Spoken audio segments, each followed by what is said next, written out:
Senator Hassan. Well, thank you, Mr. Chairman and Ranking Member Murray, for holding this hearing and the hearings we're going to have. I know I shared, I think what Senator Casey said, people around New Hampshire when I said we were going to have bipartisan hearings and listen to experts who actually deal with the nitty-gritty of how health insurance and health care works. There was a real sigh of relief. So I'm very grateful for the hearings.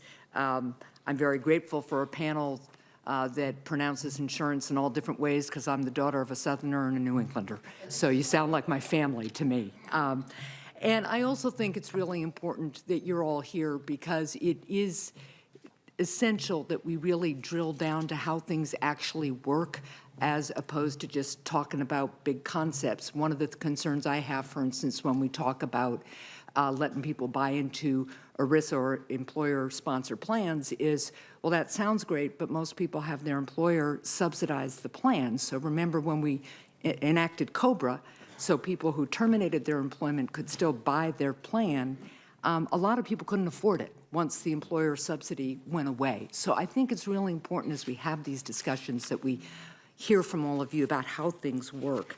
And to that point, Secretary Miller, I'd like to just start with you. Right now, about 5% of people who buy health insurance coverage in the individual market represent almost 60% of healthcare claims costs. So we've talked about reinsurance. We've talked about the importance of what a federal reinsurance plan could have as kind of the biggest bang for the buck idea. I wanted to just ask you a little bit about how the temporary reinsurance program that the ACA had at the beginning of the program, how did it successfully moderate premiums in your state? Senator, in Pennsylvania, in the last year of the program, we saw between 4 and 7% increase because of the end of the program. So in other words, it moderated premiums by 4 to 7%, and that's what we saw an increase happen between 2016 and 2017 was when that program went away. Okay, well, thank you. And that brings me to another question, which is for Commissioner Winghire.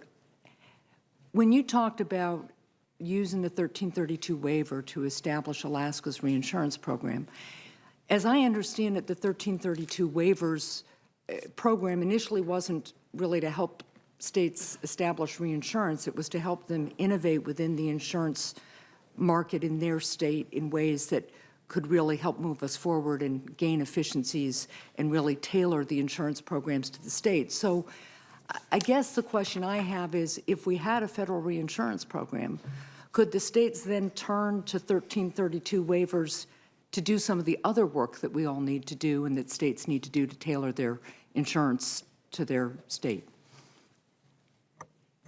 You most certainly could.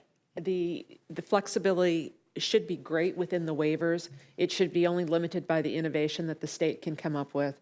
At the time, Alaska was down to one insurer, as we still are. Yeah. And we felt that we were in enough of a crisis mode that we took the appropriate action at the appropriate time. Our legislature agreed to fund for 2 years the reinsurance program, which led us to then apply for the Section 1332 waiver, which will allow us for a 5-year funding mechanism for this. We will certainly be looking at other waivers in the future to benefit our citizens and to make sure that our program is uniquely designed for Alaskans and our conditions. Yeah, and I applaud you all for doing what you did. I just think if we had the federal reinsurance program like the first one we had as a part of the ACA for the first 2 years, then you all could be doing that second stage of work that you're approaching now. Secretary Miller, I want to come back to another issue. I know that your state is grappling with the opioid addiction crisis, as so many of our states are, and as you may know, New Hampshire has been particularly hit by it. And I know that you've been both an insurance commissioner and now, as I understand it, you're acting Secretary of Health and Human Services.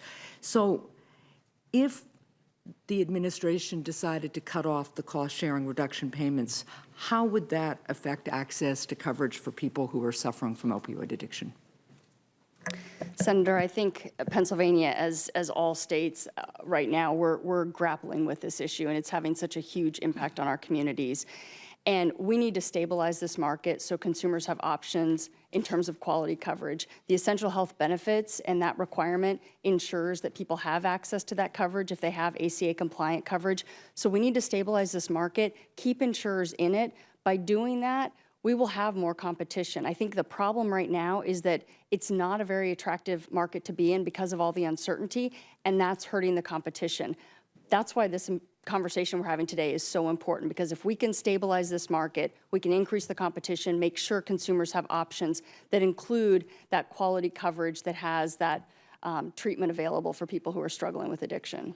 Thank you very much, and thank you, Mr. Chair. Thank you, Senator.